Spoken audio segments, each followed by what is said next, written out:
There are people who, the moment they walk into a room, seem to light up everything around them. They radiate warmth. They carry a certain calmness, a kindness that is almost magnetic. Even in the middle of storms they didn't cause, they smile, they listen, and they offer comfort. These are the people who often carry weight so heavy that they forget which burdens are truly theirs and which ones they picked up along the way. But something subtle begins to happen over time. That light, that spark, slowly starts to fade. Not all at once, but little by little. It's in the tiredness behind the smile, in the way their shoulders drop after another heavy conversation, in the silence after listening for hours without being truly heard. The radiance doesn't disappear in a dramatic moment. It leaks away quietly, almost invisibly. These are the empaths, the ones who feel too much, give too much, and absorb too much. They're like emotional sponges, soaking up pain, anger, and sadness from everyone they meet. Every encounter seems to drain them instead of filling them. Yet, despite the exhaustion, they stay. They listen. They carry. Because somewhere deep inside, they believe that this is what it means to love. That to love is to absorb, to rescue, to sacrifice. But here's the truth. This version of empathy didn't begin as love. It began as survival. Imagine a child growing up in a home where love felt conditional, where laughter at the dinner table could turn into shouting just an hour later, where safety was never guaranteed, and affection seemed to vanish the moment you stopped pleasing others. In such an environment, a child develops a heightened sensitivity, not as a gift at first, but as protection. That child learns to scan every room like radar. They learn to read micro-expressions in a parent's face, to detect the tone of voice that predicts an explosion. They survive by anticipating, by adjusting, by absorbing. Empathy becomes not just a trait, but an identity. I am the one who feels for others. I am the one who smooths things over. I am the one who takes care. But there's a trap hidden in this identity. What looks like connection is often control. Control the environment to keep the peace. Control of emotions to avoid abandonment. Control of others' moods as a way to feel safe. And while it works for a while, it leaves behind a quiet devastation, exhaustion, resentment, and the slow erosion to self. Think about it. Have you ever left a conversation feeling like you just ran a marathon, even though you barely spoke? Or sat in a meeting and, by the end, felt completely drained without understanding why? That's what happens when you unknowingly carry what doesn't belong to you. And here's the most important reminder. This isn't your fault. This hypersensitivity was once your armor. But an armor, when worn for too long, doesn't just protect, it imprisons. You weren't born to live constantly on high alert. You were born to feel deeply, yes, but not at the cost of losing yourself.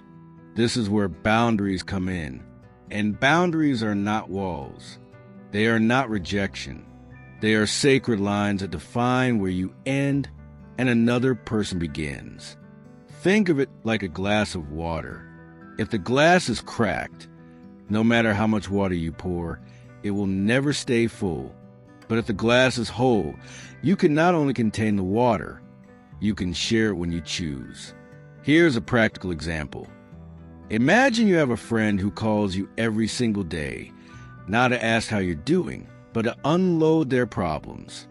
After every call, you feel drained, but you keep picking up because you don't want to be selfish. Setting a boundary might sound like, I care about you deeply, but today I can't talk. I need to rest.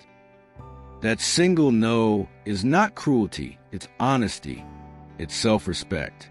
Boundaries protect your energy so that when you do choose to give, it comes from a place of abundance instead of depletion.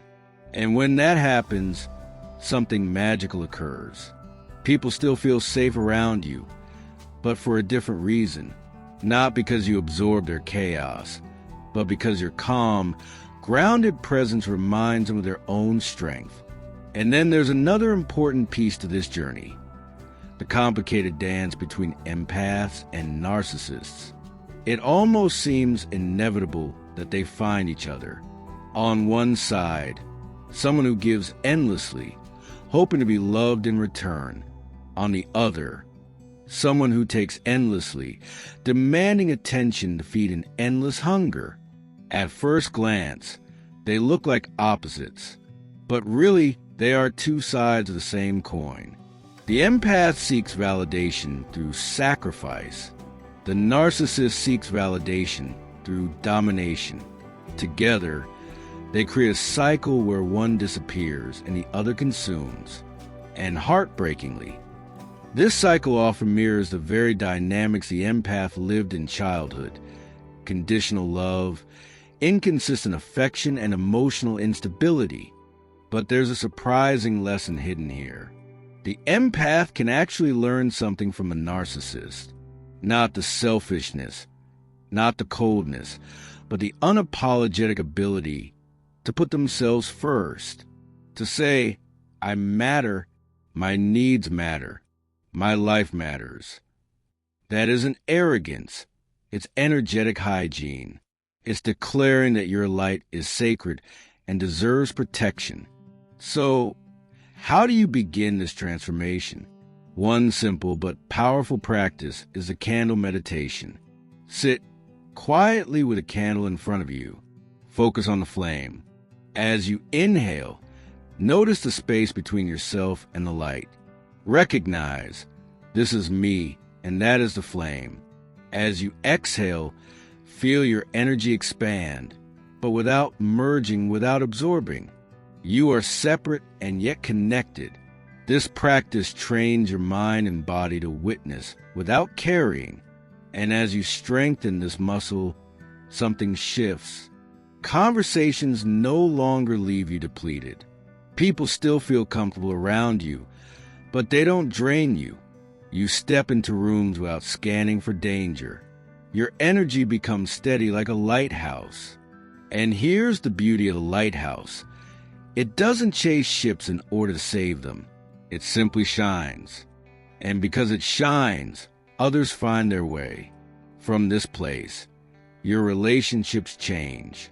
You no longer attract people because you need to rescue them. You attract people who resonate with your wholeness.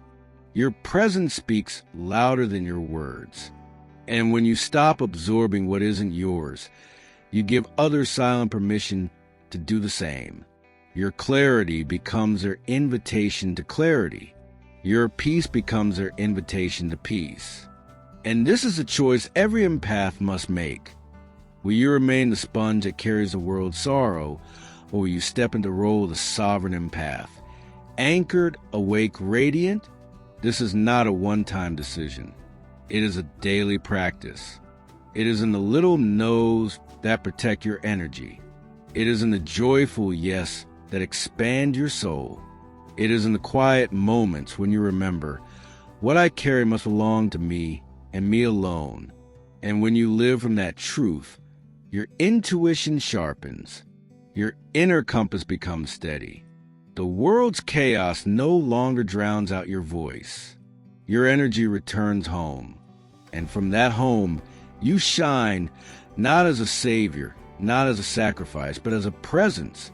This is the end of the era of the overburdened empath, and the beginning of the era of the awakened empath, a being who doesn't live to carry others, but to inspire them to carry themselves, not through force, but through frequency, not through sacrifice, but through presence. And that is when empathy is no longer a curse. It becomes, finally, your superpower. If this message resonates with you, and you're ready to step into your own light, don't forget to subscribe to The Healing Vibe. Here, we explore the deep journeys of the soul, healing, awakening, and living with purpose. Let's grow together. Your light is needed. Your voice matters. And your journey has only just begun.